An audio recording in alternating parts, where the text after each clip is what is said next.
Do you want to be an urban farmer? Now there's a way. There's a new approach from a startup in Belgium that allows anyone to become an urban farmer.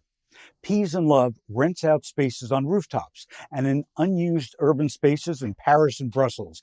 But this is not your typical community garden. Here's the difference. The company does all the gardening, but members get to harvest the fresh produce. And it gets even easier. An app alerts you when the crops are ready to pick. Peas&Love is the brainchild of Jean-Patrick Scheepers, co-founder of Belgium's biggest cooking school.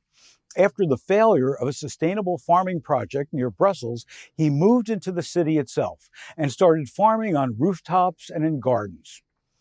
For 20 years, he says, I tried to grow fruit and vegetables in my garden or on my terrace, and each year I failed. He declared that at the Change Now Summit back in 2017, the same year that he launched Peas&Love. He went on to say that my idea was that if I could have my own personal source of vegetables and fruits that are local, that are seasonal, that are good, that are full of quality, that would exactly fit the description of what I would need in French or a kitchen garden in English, and that would be great. Peas&Love uses vertical growing techniques and now has 3 urban farms in Brussels and 5 in Paris, where anyone can rent space for about $40 a month.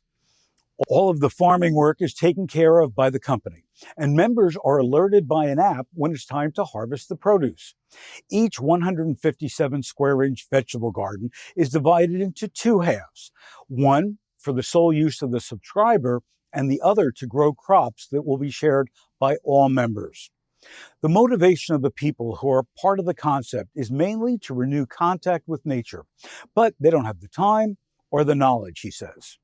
You come every week to harvest your own allotment, but you don't have to do all the work to get it.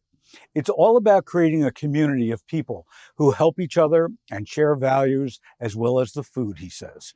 It's a new urban approach in urban farming, which has 200 active urban farmers at its first location in Brussels.